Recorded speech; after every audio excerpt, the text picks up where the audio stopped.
پر درج تھا، جس کا مطلب یہ تھا کہ یہ خطوط کسی ایک ہی پوسٹ آفس کے ذریعے بھجوائے گئے ہیں۔ وہاں پہنچ کر اسے قریبی علاقے کے ایک اور پوسٹ آفس کا بتایا گیا جہاں سے یہ خطوط نکلے تھے۔ وہ فوراً وہاں پہنچا۔ السلام علیکم، میں رومان ہوں، مجھے آپ کی کچھ مدد چاہیے۔ وہاں تعینات ایک افسر سے اس نے سلام دعا کر کے اس کی مدد لینی چاہی۔ وعلیکم السلام، بیٹھے بیٹا۔ مصافحہ کر کے اس نے رومان کو اپنے سامنے والی کرسی پر بیٹھنے کا اشارہ کیا۔ رومان نے ہاتھ میں تھاما ہاتھ اس کی ٹیبل پر رکھا۔ سر، کیا آپ بتا سکتے ہیں کہ کچھ ماہ پہلے یہ اور اس طرح کے بہت سے خطوط کو یہاں لان کر کے سٹیمپ لگواتا تھا؟ اس کے پوچھنے پر شخص کچھ دیر تو سوچ میں پڑا رہا۔ آپ کو کیوں پتہ کرنا ہے؟ سر، کچھ ضروری معاملات ہیں، سمجھیں کچھ ذاتی وجوہات ہیں جو فیملی سے متعلق ہیں، تو اگر آپ مدد کر سکیں تو میں بہت شکر گزار ہوں گا۔ رومان نے گول مول جواب دیا۔ اتنے میں اپنے سٹیمپ افسر کے پاس آپ کو میں بھجواتا ہوں، آپ اس سے معلوم کر لیں، اگر وہ جانتا ہوا تو ضرور آپ کی مدد کرے گا۔ اول تو لوگ آتے ہیں، کہاں یاد آتا ہے، اس نے کہتے ساتھ ہی بیل بجا کر اپنے آفس بوائے کو بلوایا۔ انہیں حفیظ صاحب کے پاس لے جاؤ۔ جیسے ہی آفس بوائے اندر آیا، شخص نے رومان کی جانب اشارہ کرتے ہوئے ساتھ جانے کو کہا۔ آپ کے تعاون کا بہت شکریہ سر۔ رومان نے اٹھتے ہوئے ایک مرتبہ پھر ہاتھ ملایا۔ کچھ دیر بعد وہ حفیظ صاحب کے آفس میں موجود تھا۔ جی جناب، میں آپ کی کیا مدد کر سکتا ہوں؟ رومان نے اپنی ٹیبل کی دوسرے جانب کرسی پر بیٹھنے کا اشارہ کرتے ہوئے اس شخص نے بات کا آغاز کیا۔ اس ایڈریس سے آپ واقف ہیں؟ کیا آپ بتا سکتے ہیں کہ ان خطوط پر کون یہاں آ کر سٹیمپ لگواتا یا لگواتی تھی؟ رومان نے کرسی پر بیٹھتے ساتھ ہی اپنے آنے کا مقصد بتایا۔ ایڈریس تو کچھ جانا پہچانا ہے۔ اس شخص نے خطوط پکڑتے ہوئے پرسوچ انداز میں سر ہلایا۔ کیا ان دونوں میں سے کوئی تھا؟ رومان نے ذکیہ اور نیدا کی موبائل پر ایک تصویر نکال کر اس شخص کے سامنے کی، جسے آتے ہوئے وہ اپنی فیملی فوٹو کی ایک البم میں سے نکال کر لے آیا تھا۔ پچھلے سال ہی کسی گیٹ ٹوگیدر میں یہ تصویر لے گئی تھی۔ ہاں بالکل، یہ دائیں جانے والی خاتون یہ خطوط کافی دنوں تک روزانہ یہاں لاتی تھی۔ اس شخص نے فوراً ذکیہ کو پہچانتے ہی نشاندہی کی۔ رومان نے شکر کا سانس لیا۔ بہت شکریہ سر۔ رومان نے تصویر واپس جیب میں رکھی، ہاتھ والا لفافہ لے کر اس شخص سے مصافحہ کر کے باہر آ گیا۔ ڈیڈی، مجھے آپ سے کچھ بات کرنی ہے، اگر آپ کے پاس ٹائم ہو تو۔ وہ وہاں سے نکل کر سیدھا سکندر صاحب کے آفس پہنچا۔ ان کے بھی سے اجازت لے کر وہ ان کے روم میں داخل ہوا۔ بیٹھو۔ مصروف سے انداز میں کچھ فائلز چیک کرتے انہوں نے آنکھوں پر لگے نظر کے چشمے کے اس پار رومان پر ایک نظر ڈالتے اسے بیٹھنے کا کہا۔ پھر فائل واپس چیک کرنے میں مصروف ہو گئے۔ کچھ دیر کی خاموشی کے بعد جب رومان کچھ نہیں بولا تو انہوں نے نظر اٹھا کر اسے دیکھا۔ کہو، میں سن رہا ہوں۔ ڈیڈی، کچھ ماہ پہلے غازیان کے خلاف کچھ خطوط پڑھ چکا ہوں، وہ سب۔ تمہاری ماں سمجھ رہی تھی کہ اپنے بیٹے کے کارنامے مجھ سے چھپا لے گی۔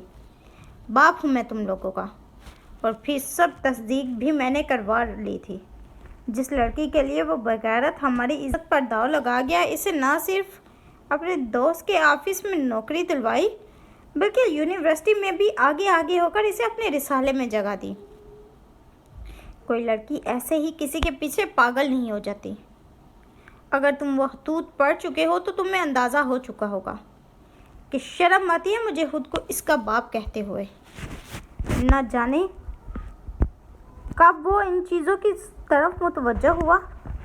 فائل ایک جانب رکھے وہ تکلیف دہ لہجے میں بولے، کاش اب باقی بہت سی چیزوں کی بھی تصدیق کرواتے۔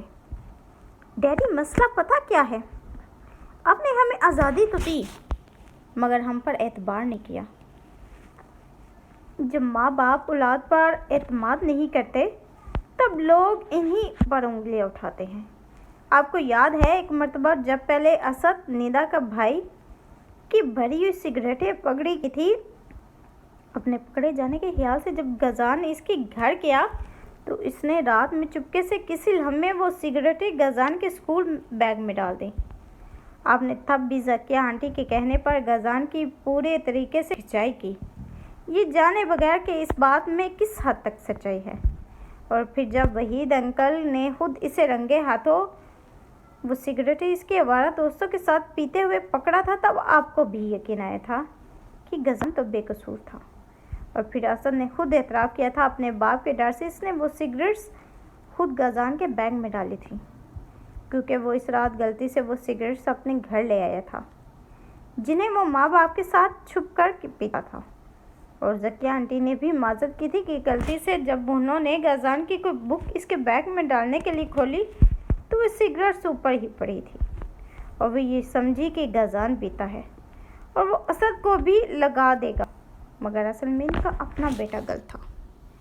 بالکل اسی طرح ذکیہ آنٹی نے ایک بار پھر غزان کو ٹرپ کیا ہے۔ یہ تمام خطوط انہوں نے پتہ نہیں خود یا کسی اور سے لکھوا کر ہمارے گھر پوسٹ کی ہیں۔ اس لیے انہوں نے ابیشہ کے ساتھ اس کا اسکینڈل بنا کر ممی کو فون کیا تھا، اور پھر اسی رات غزان نے میرے اور علی کے کہنے پر نیدا کو فون کر کے اس کا دماغ درست کیا تھا۔ ڈیڈی آپ نے کبھی مجھ پر، غزان پر اور منا پر یقین کیا ہی نہیں تھا۔ منا کو بھی آپ نے ایک مرتبہ ایسی ہی سزا دی تھی جب اس کا کوئی کلاس فیلو اسے جان بوجھ کر رانگ کالز کرتا تھا۔ آپ نے منا کو بھی جو اسکول سے اٹھوا لیا تھا۔ بعد میں اس کی فرینڈز نے بتایا کہ نہ صرف منا بلکہ اور بھی بہت سی لڑکیوں کو وہ تنگ کرتا ہے، اور پھر اسے اسکول سے نکلوا دیا تھا۔ ڈیڈی، اولاد ٹوٹ جاتی ہے، بکھر جاتی ہے جب اس کے ماں باپ اس پر اعتبار نہیں کرتے۔ کیا آپ نے کبھی ہمیں حرام کا ایک لقمہ بھی کھلایا؟ پھر آپ کیسے کہہ سکتے ہیں کہ ہم غلط دوستوں کا تعین کر سکتے ہیں؟ اگر آپ کو یقین نہیں آتا تو ابھی میرے ساتھ پوسٹ آفس میں چلیں، وہاں موجود بندہ خود تصدیق کرے گا کہ یہ خطوط کون بھیجواتا رہا۔ ڈیڈی، یہ بہت واضح ہے کہ ذکیہ آنٹی جانتی تھی غزان کبھی نیدا سے شادی نہیں کرے گا، اسی لیے انہوں نے اسے ٹرپ کیا، اور وہ یہ بھی جانتی تھی کہ اپنی اولاد پر اعتبار نہیں کرتے آپ، اور وہی ہوا۔ اور مجھے اچھی طرح یقین ہے کہ جس طرح یہاں غزان بے قصور ہے ویسے ہی وہ اس رستم والی من گھڑت کہانی میں بھی بے قصور ہے۔ پلیز ڈیڈی، آج کسی ایک لمحے میں یہ سوچئے گا کہ آپ کی یہ اعتباری کہیں آپ کی ساری اولاد کو آپ سے دور جانے پر مجبور نہ کر دے۔ اور ابیشہ کون ہے، اس کا کہاں تک غزان سے تعلق ہے، میں آپ کو بعد میں بتاؤں گا۔ وہ خط وہیں چھوڑ کر رومان ان کے آفس سے چلا گیا، مگر انہیں کٹہرے میں چھوڑ گیا۔ رات میں جب سکندر صاحب گھر لوٹے، کمرے میں داخل ہوئے کسی کی سسکیوں کی آواز کانوں میں پڑی۔ بیڈ کی جانب دیکھا تو شفق موجود نہیں تھی۔ جو ہی نگاہ دائیں جانب بک ریک کے پاس گئی، جائے نماز پر بیٹھتے دعا مانگتے روتے ہوئے، وہ یقیناً شفق کے علاوہ کوئی اور نہیں تھا۔ آج جب سے رومان انہیں خطوط کی حقیقت بتا کر گیا تھا، تب سے ہی وہ کسی کو پوری توجہ سے نہیں کر پا رہے تھے۔ کوئی بھی دن کا کوئی حصہ ایسا نہیں گزرا تھا انہیں غزان یاد نہ آیا، مگر اپنی انا کا بھرم رکھنے کی خاطر انہوں نے کبھی کسی کو یہ ظاہر نہیں ہونے دیا تھا کہ وہ اس کے جانے کے بعد کس بری طرح ٹوٹ کر بکھر چکے ہیں۔ اولاد واقعی ہی آزمائش ہوتی ہے، چاہے اچھی ہو یا بری۔ اس کا اندازہ انہیں غزان کے جانے کے بعد ہوا۔ کسی کی اولاد کی غلط روش کا سن کر ہمیشہ اپنے ہی بچوں پر شک رہا تھا کہ کہیں کسی موڑ پر بے روی کا شکار نہ ہو جائیں۔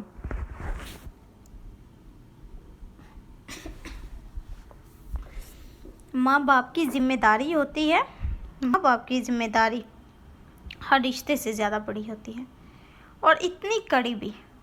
کبھی نہ کبھی لوگ اس رشتے میں یا تو اپنی اولاد پر بے جا روک ٹوک سے اسے خود سے منفر کر لیتے ہیں، یا پھر وہ اولاد انہیں چھوڑ جاتی ہے۔ انہوں نے کبھی اس پر روک ٹوک نہیں کی تھی۔ ہاں، کبھی بھی اپنی بے اعتباری کے سبب اسے غلط ہی جانا تھا، اور اب کی بار جو انتہا انہوں نے کی تھی، اس کے بعد وہ شاید غزان کی جدائی کے ہی حقدار تھے۔ بیڈ پر بیٹھے لامتناہی سوچوں نے انہیں بری طرح جگڑ رکھا تھا، اور انہیں پتہ ہی نہیں چلا کب غزان شفق نے جینواز طے کی اور ان کے سامنے آ کر بیٹھی۔ سکندر، کھانا لاؤں؟ شفق کی آواز پر انہوں نے چونک کر انہیں دیکھا۔ متواتر آنکھیں، ان کی بے اعتباری نے نہ جانے کس کس کا نقصان کر دیا تھا۔ انہیں آج اندازہ ہوا۔ نہیں، بھوک نہیں، کہتے ساتھ ہی وہ اٹھ کر چینج کرنے چل دیے۔ شفق نے دکھ سے انہیں دیکھا۔ کچھ دیر پر وہ بیڈ پر شفق کے برابر آ کر لیٹ گئے۔ سکندر، وہ کہاں ہوگا؟ ممتا سے بھرا روندہ لہجہ انہیں کرب سے دوچار کر گیا۔ جہاں ہوگا انشاءاللہ خیریت سے ہوگا۔ سکندر کی بات پر شفق نے حیرت سے ان کی جانب دیکھا۔ اس سے پہلے بھی 2 مرتبہ یہی سوال کرنے پر سکندر نے بری طرح جھڑک دیا تھا، مگر آج سکندر حیرت کی زیادتی کے باعث وہ بس یہی کہہ سکی، مجھے معاف کر دو شفق، میں نے نہ صرف اپنی اولاد پر بلکہ تم پر بھی ظلم کیا ہے۔ بچوں کو ماں باپ کے اعتبار کی سب سے زیادہ ضرورت ہوتی ہے، اور ہم بدقسمتی سے وہی نہ دے پائے۔ روپیہ، پیسہ اور خالی کھلی محبت سب کچھ نہیں ہوتی جب اس میں اعتماد کے اعتبار کے رنگ نہ ملے ہوں۔ ہر رشتے میں اعتبار سب سے زیادہ اہم ہوتا ہے، ورنہ ہر رشتہ کھوکھلا ہوتا ہے۔ یہ بات آج مجھے بہت اچھے سے سمجھ آئی ہے۔ ان کی یاست بھری شفق کے رونے میں اضافہ کر گئی۔ سکندر نے محبت سے انہیں خود میں سمیٹ کر حوصلہ دیا، اور دل، وہ تو لگتا تھا تبھی سنبھلے گا جب غزان کا پتہ چلے گا۔ آپ کے خیال میں یہ سب کوئی بھی ٹی وی چینل چلا دے گا یا پھر کوئی اخبار اس کی تشہیر کرے گا، وہ بھی رستم کے خلاف؟ وہ دونوں اس وقت رومان کی گاڑی میں تھے۔ رومان اسے علی کی کزن نتاشا کے گھر چھوڑنے جا رہا تھا۔ راستے میں ابیشا نے اسے وہ ریکارڈنگ سنائی جو اس نے زنیرہ والے معاملے کی اپنے موبائل میں کی تھی۔ وہ ایک طرح کا زنیرہ کار ستم کے خلاف بیان تھا، جسے ابیشا نے اپنے موبائل میں محفوظ کر لیا تھا۔ نتاشا سے بات کر کے وہ اس کا بیان لے کر پھر دونوں ریکارڈنگز اپنے آفس اور وہاں سے میڈیا پر چلانے کا ارادہ رکھتی تھی۔ میرا نہیں خیال کہ وہ لوگ جو انسانیت کا دل میں درد رکھتے ہیں وہ کبھی بھی اس کو چلانے یا ہماری مدد سے انکار کریں گے، اس نے وثوق سے کہا۔ اللہ کرے ایسا ہی ہو۔ رومان نے صدقے دل سے دعا کی۔ آپ یہ سب کیوں کر رہی ہیں؟ بہت مرتبہ کا پوچھا جانے والا سوال آج پھر وہ جان بوجھ کر دہرا رہا تھا۔ تم جانتے ہو، رومان نظریں چراتے کچھ ضروری سوال اپنے نوٹ پیڈ میں ترتیب دے رہی تھی جنہیں نتاشا سے پوچھنا تھا۔ رومان نے اس کے ہاتھ میں سے پین کو اچک لیا۔ ابیشا نے خفگی سے اسے دیکھا۔ رومان، انسانیت ہے جس نے مجھے یہ سب کرنے پر مجبور کیا۔ سامنے دیکھتے سنجیدگی سے کہتے وہ دل میں اٹھنے والے شور کو دبا رہی تھی۔ صرف انسانیت؟ رومان نے بھویں اچکا کر اس کی جانب دیکھا۔ ہاں، اور میرا پین واپس کرو۔ میں جب کال کروں تو لینے آ جانا، اور ہاں، فضول کی باتوں کو اپنے چھوٹے سے دماغ میں جگہ نہ ہی دو تو بہتر ہے۔ پین اس کے ہاتھ سے لیتی گاڑی رکنے پر نیچے اترتے ہوئے وہ چڑ کر بولی۔ بیگ مضبوطی سے تھاما تھا۔ گاڑی کا دروازہ بند کر کے اپنے سامنے اس محل نما گھر کو دیکھا۔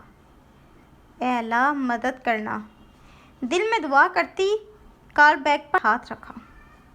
تھوڑی دیر بعد ایک چوکیدار برآمد ہوا۔ جی، کون؟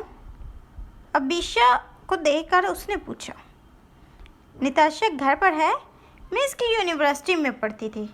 علی بھائی سے اس کا ایڈریس لیا ہے، کچھ نوٹس اسے لینے ہیں تو مہربانی کر کے آپ مجھے اس سے ملنے دیں۔ جو سوچ کر آئی تھی بڑے اعتماد سے وہی الفاظ بولے۔ میں پوچھ کر آتا ہوں۔ یہ جان کر شکر کیا کہ وہ گھر پر ہی موجود ہے۔ علی کا حوالہ اس لیے دیا کہ نتاشا کو یقین ہو جائے کہ یونیورسٹی کی ہی کوئی لڑکی ہے۔ تھوڑی دیر بعد وہی چوکیدار پھر سے دروازے میں نمودار ہوا۔ آ جائیں بی بی۔ اندر بلانے پر عبیشہ کا دل بلیوں اچھلنے لگا۔ ایک مرکہ تو سر ہوا، اس نے خوش ہوتے ہوئے دل میں سوچا۔ اس چوکیدار نے ڈرائنگ روم تک اس کی رہنمائی کی۔ آپ اندر جا کر بیٹھیں، بی بی آتی ہوں گی۔ عبیشہ خاموشی سے ڈرائنگ روم میں داخل ہو کر ایک صوفے پر بیٹھ گئی۔ کچھ دیر بعد لائٹ پنک کلر کے شلوار قمیض اور دوپٹے میں گلے میں سکارف لیے نتاشا کمرے میں داخل ہوئی۔ اس کے داخل ہوتے ہی عبیشہ اپنی جگہ سے کھڑی ہوئی۔ سامنے کھڑی لڑکی کو نتاشا نے اجنبیت سے دیکھا۔ خوبصورت اور کھڑے نقوش والی سی گرین اور فروزی ٹراؤزر، شرٹ پر نفاست سے دوپٹہ لیا، بالوں کا خوبصورت جوڑا بنائے، میک اپ سے پاک چہرے والی عبیشہ کو بالکل نہیں جانتی تھی۔ السلام علیکم، کیسی ہیں نتاشا؟ میں عبیشہ ہوں، آپ کی یونیورسٹی فیلو۔ اس نے آگے بڑھ کر ہاتھ آگے کیا۔ اجنبیت کی دیوار بھی تو گرانی تھی نا۔ وعلیکم السلام، پلیز بیٹھیں۔ اس نے ہاتھ ملاتے عبیشہ کو بیٹھنے کا اشارہ کیا۔ جی میں آپ کی کیا مدد کر سکتی ہوں؟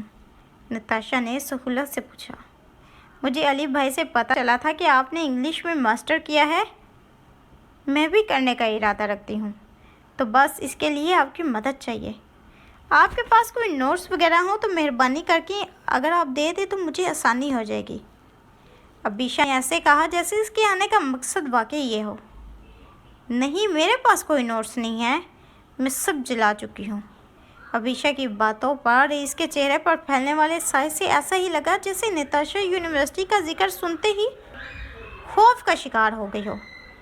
یکدم تلخ لہجے میں اس کے الفاظ عبیشہ کو اپنی بات کرنے کے لیے بہترین موقع لگے۔ کیوں؟ کیا ہوا؟ عبیشہ نے جان بوجھ کر سوال داغا۔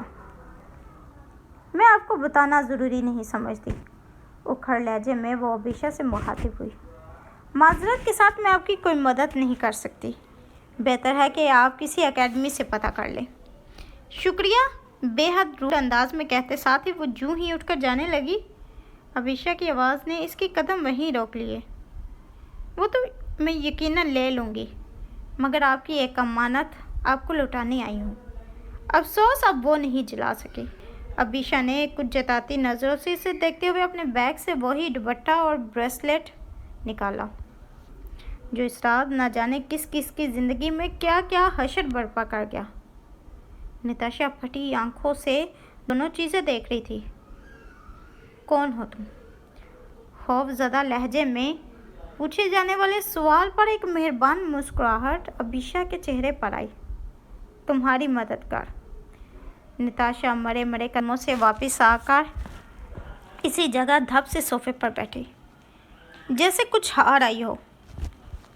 تم کیا جانتی ہو؟ تمہیں یہ کہاں سے ملے؟ کچھ دیر کی خاموشی کے بعد نتاشا نے ہچکچاتے ہوئے عبیشہ سے پوچھا، مسلسل نظریں چرا رہی تھی۔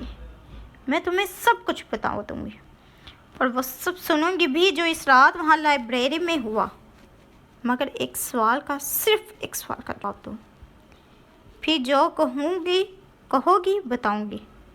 عبیشہ کی بات پر اس نے لمحے بھر کو عبیشہ کو دیکھا۔ پوچھو۔ سوکھے ہونٹوں پر زبان پھیر کر وہ بدقت بولی، تمہیں برباد کرنے والا کون تھا اور تمہیں بچانے والا کون تھا؟ عبیشہ نے ٹھہر ٹھہر کر ایک ایک لفظ پر زور دیتے ہوئے پوچھا۔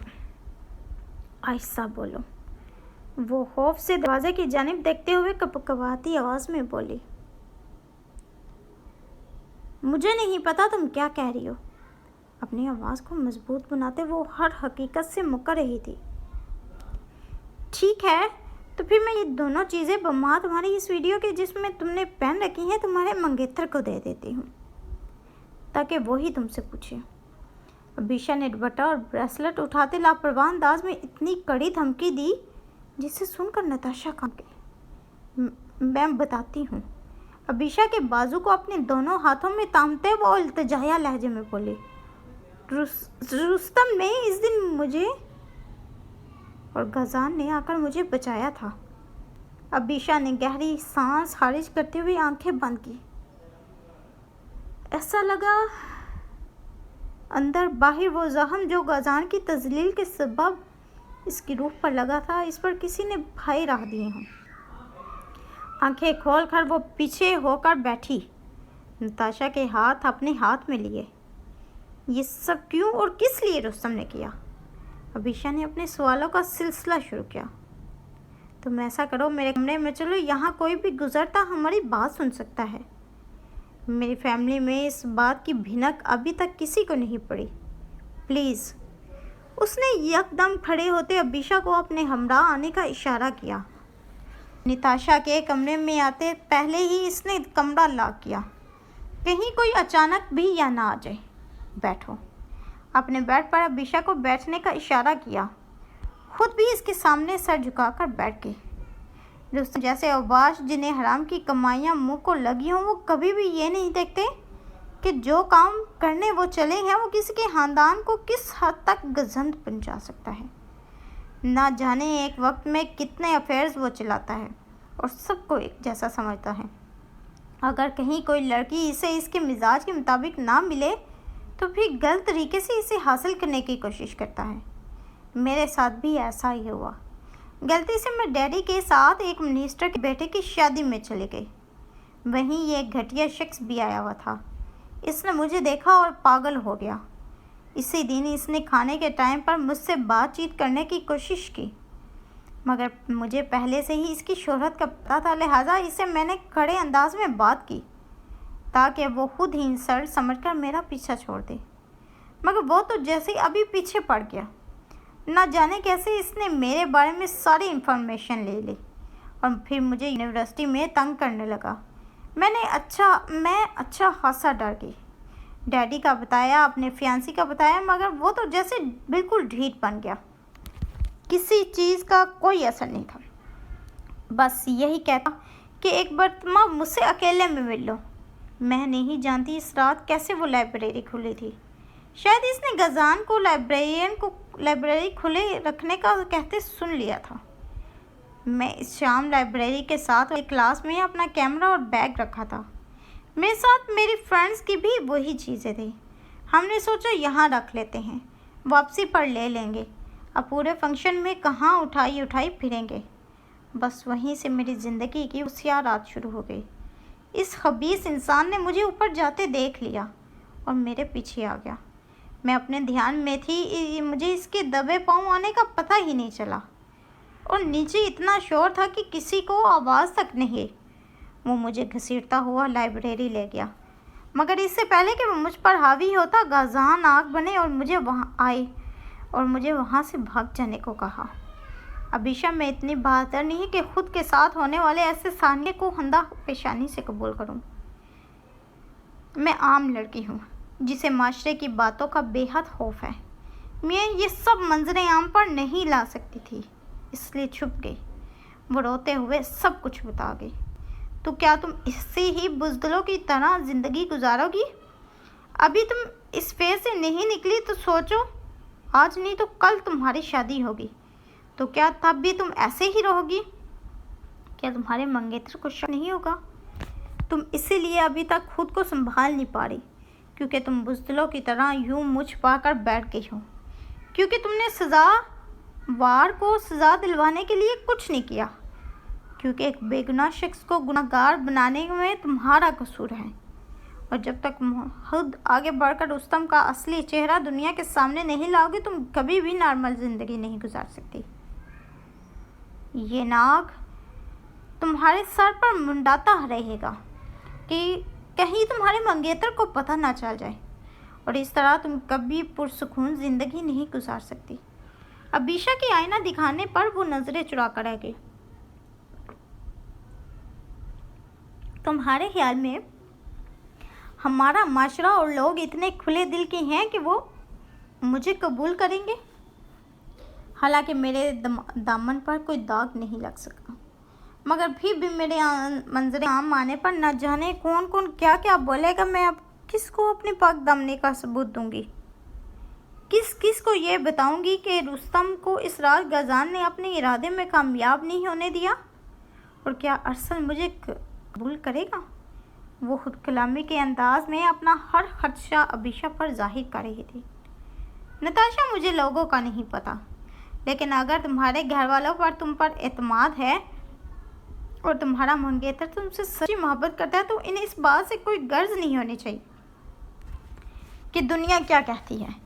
تمہیں تمہارے کہے پر یقین انہیں کرنا چاہیے کہ یہ شخص جھوٹا نہیں ہے۔ میں بس تمہیں اتنا ہی کہوں گی کہ تمہاری خاموشی کسی بے قصور کے لیے عمر بھر کی سزا نہ بن جائے، اور جو سزاوار ہے تمہاری اس خاموشی اور لا تعلقی کے سبب نہ جانے اور کتنی نتاشا کو اپنی ہوس کا نشانہ بنا جائے۔ تم جانتی ہو تمہاری اس چپ کے سبب وہ شخص جس نے تمہیں اس درندے سے بچا کر نیکی کی پچھلے کتنے ماہ سے اپنی اس نیکی پر درج تھا، جس کا مطلب یہ تھا کہ یہ خطوط کسی ایک ہی پوسٹ آفس کے ذریعے بھجوائے گئے ہیں۔ وہاں پہنچ کر اسے قریبی علاقے کے ایک اور پوسٹ آفس کا بتایا گیا جہاں